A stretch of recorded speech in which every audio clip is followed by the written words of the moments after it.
नमस्कार, स्वागत है आपका हमारे चैनल डीएनपी स्पोर्ट्स पर। मैं हूं आपके साथ रीजू रॉय और मेरे साथ मौजूद है मेरे साथी अजय।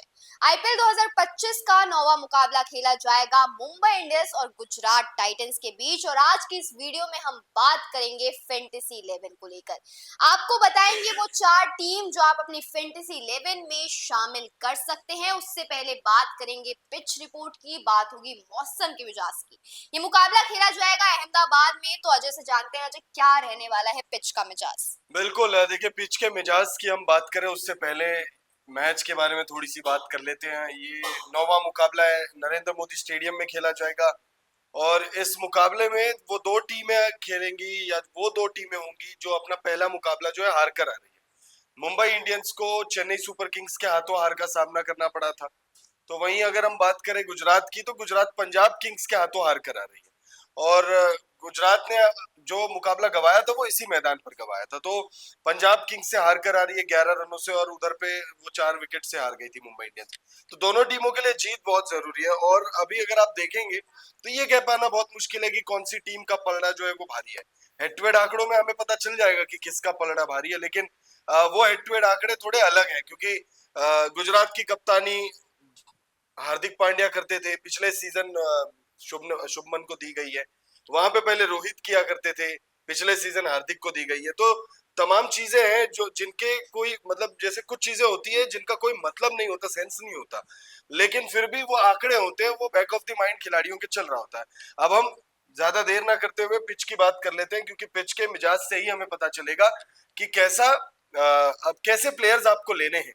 ये दो कप्तान भिड़ेंगे आपस में। एक तरफ होंगे शुभमन गिल की गुजरात टाइटंस और दूसरी तरफ हार्दिक पांड्या की मुंबई इंडियंस। हार्दिक पांड्या की मुंबई इंडियंस इसलिए कह रहे हैं क्योंकि हार्दिक पांड्या पिछला मुकाबला नहीं खेले थे, उन पर बैन लगा हुआ था और अब वो इस मुकाबले में खेलेंगे।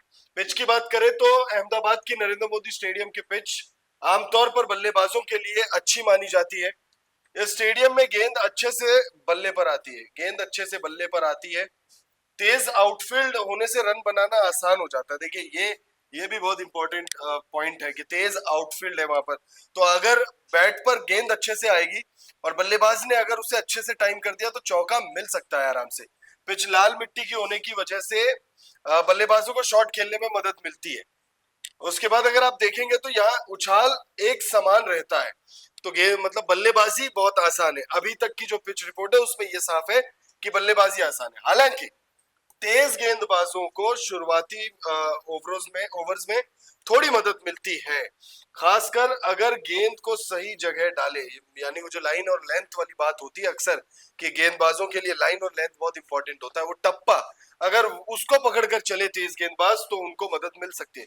स्पिनर्स के लिए यहाँ बहुत टन नहीं है, बट फिर भी अगर राशिद खान जैसा क्वालिटी स्पिनर हो, अगर देखिए अगर क्वालिटी स्पिनर्स हो जैसे राशिद है गुजरात में, तो मुझे नहीं लगता करके कि उनको पिच से मदद की जरूरत है।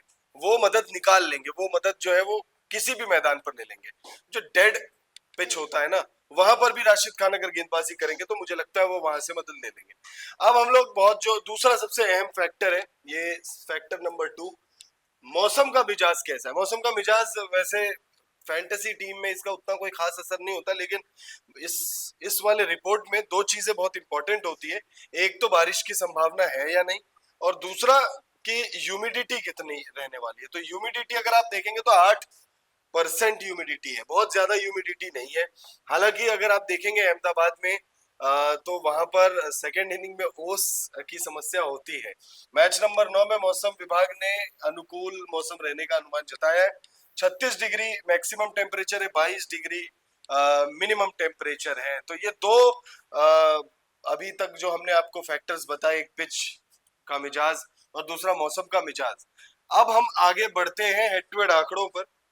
मैं चाहूंगा आप हेड टू हेड आंकड़े समझाएं हमारे दर्शकों को, बहुत ज्यादा मुकाबले दोनों टीमों ने खेले नहीं है। देखिए गुजरात टाइटंस नई टीम है। गुजरात टाइटंस और मुंबई इंडियंस में हेड टू हेड मुकाबले देखेंगे तो 5 मुकाबले खेले गए हैं दोनों टीमों के बीच, जिसमें गुजरात टाइटंस आगे दिख रही है और मुंबई इंडियंस ने 2 बार, सिर्फ 2 बार मुकाबला जीता है। तो इस वक्त 1 पॉइंट से गुजरात टाइटंस आगे दिख रही है। और मैं बात करूं ट्रॉफीज की तो मुंबई इंडियंस के पास 5 ट्रॉफी है और गुजरात टाइटंस के पास भी एक ट्रॉफी है, लेकिन ये वो एक ट्रॉफी है जो हार्दिक पांड्या की कप्तानी में ही गुजरात टाइटंस को दी गई है। अब बात करते हैं हम लोग मुंबई इंडियंस की प्लेइंग 11 की, क्योंकि हमने पिच का मिजाज समझ लिया है, मौसम का मिजाज हमने समझ लिया है, ट्वेड आंकड़े हमने देख लिए, मैच कहाँ है, कौन सी टीम है, कैसा खेल करा रही है, तमाम जानकारी हमने देख ली। लेकिन अब वो 22 नाम हमें देखना पड़ेगा जो इस मुकाबले में दोनों ही टीमों की तरफ से खेलेंगे, क्योंकि उन्हीं 22 नामों में से हमें हमारे 11 प्लेयर्स मिलने वाले हैं।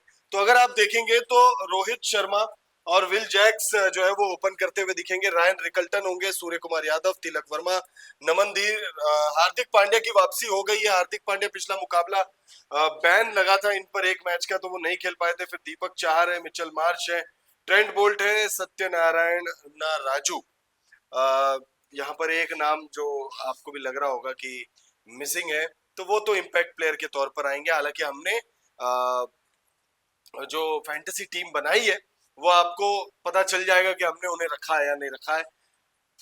क्या लगता है आपको ये प्लेइंग 11 अभी कैसी लग रही है आपको? देखिए, हार्दिक पांड्या की उस वक्त बहुत ज्यादा जरूरत थी जब सीएसके के खिलाफ खेला गया था। मुंबई इंडियंस ने सीएसके के खिलाफ खेला था तो मुंबई इंडियंस ने उस वक्त हार का सामना किया था। तो इस वक्त हार्दिक पांड्या हमें प्लेइंग 11 में नजर आ रहे हैं। उस वक्त बैन लगा, लेकिन इस वक्त हार्दिक पांड्या है गुजरात टाइटंस के खिलाफ। तो कहीं ना कहीं ये मुंबई इंडियंस के लिए बहुत प्लस पॉइंट होगा। एक प्लस पॉइंट ये देखा जाएगा कि क्या पता मुंबई इंडियंस इस टीम को, इस मुकाबले को जीत ले। बिल्कुल। अब बात करते हैं हम लोग गुजरात की पॉसिबल प्लेइंग 11। गुजरात की पॉसिबल प्लेइंग 11 में Shubman Gill, George Buttler, Sai Sudharsan, Glenn Phillips, Rahul Tewatia, Washington Sundar, Rashid Khan, Mohammed Siraj, Sai Kishore, Kagiso Rabada और प्रसिद्ध कृष्णा आपको दिखेंगे। अब नजर डालते हैं हम लोग पहली टीम, फैंटेसी टीम नंबर 1। पहली टीम में आपको विकेट कीपर के तौर पर नजर आएंगे जॉस बटलर। फिर हमने बैटर्स में रखा है रोहित शर्मा को, सूर्य कुमार यादव को, साई सुदर्शन को, रदरफोर्ड को। ऑलराउंडर्स में होंगे यहाँ Hardik Pandya, Mitchell Santner, Will Jacks. और बॉलर्स में आपको नजर आएंगे spinner master Rashid Khan, Trent Boult और दीपक चहर। यहाँ हमने कप्तान बनाया है हार्दिक पांड्या को, मुंबई इंडियंस के कप्तान। इस टीम में कप्तान है और वाइस कैप्टन के रूप में आपको नजर आएंगे दीपक चहर। तो ये है वो फैंटेसी 11 पहली जो हमारी टीम है Mumbai Indians versus Gujarat Titans की पहली टीम ये है, जिसमें आपको कप्तान रखना है हार्दिक पांड्या को और वाइस कैप्टन होंगे यहाँ दीपक चहर। बिल्कुल। अगर टीम नंबर 2 की बात करें तो टीम नंबर 2 में बटलर साहब ऑलरेडी मौजूद है, यानी बटलर साहब पर भरोसा जताया है। रोहित शर्मा, सूर्य कुमार यादव, साई सुदर्शन और सरफेन रदरफोर्ड, जो 4 बल्लेबाज आपको वहां दिखे थे, लगभग वो चारों यहाँ पर मौजूद है। ऑलराउंडर्स में हार्दिक पांड्या है, विल जैक्स है, नमन धीर है। बॉलर्स में कगिसो रबाडा, ट्रेंट बोल्ट और दीपक चाहर। तो हमने, अगर आप देखेंगे तो ये काफी बैलेंस टीम नजर आ रही है। स्पिनर पर बहुत ज्यादा भरोसा इस वाली टीम में नहीं जताया। दीपक चाहर बल्लेबाजी करना जानते हैं, वो कर सकते हैं, हमने देखा है उनको पिछले मैच में। सेकंड या थर्ड हाईएस्ट रन स्कोरर थे ये मुंबई इंडियंस के लिए। 25-28 रन कुछ इन्होंने नाबाद लगा दिए थे। बटलर साहब पिछले मैच में बहुत जबरदस्त उन्होंने बल्लेबाजी की थी, अर्धशतक लगाया था, टॉप स्कोरर रहे थे ये गुजरात के लिए। रोहित शर्मा के लिए पिछला मुकाबला बहुत खराब गया था, इस मुकाबले में इनसे आप उम्मीदें कर सकते हैं। कैप्टन हमने रखा है सूर्या भाऊ को और वाइस कैप्टन हमने रखा है साई सुदर्शन को। उसके बाद अगर आप देखेंगे ऑलराउंडर्स में विल जैक्स से, हार्दिक पांड्या पिछले मैच में थे ही नहीं। उनकी कमी खली, जैसे अभी थोड़ी देर पहले आपने बताया रिजू की उनकी कमी खली सीएसके वाले मैच में। नमन धीर है, मुंबई इंडियंस के शानदार ऑलराउंडर है, इनसे टीम को बहुत ज्यादा उम्मीदें होती है। देखना दिलचस्प होगा क्या ये टीम, मतलब हमें तो बहुत अच्छी लग रही है, आप कमेंट करके बताइए। तब तक रिजू आप बताइए टीम नंबर 3। यहाँ विकेट कीपर के तौर पर हमने पहले दो वाले जो फैंटेसी 11 थी उसमें हमने एक एक विकेट कीपर रखा था, लेकिन यहाँ जॉस बटलर भी है और रायन रिकल्टन भी होंगे। जॉस बटलर को हमने सीधा अब कैप्टन बना दिया है।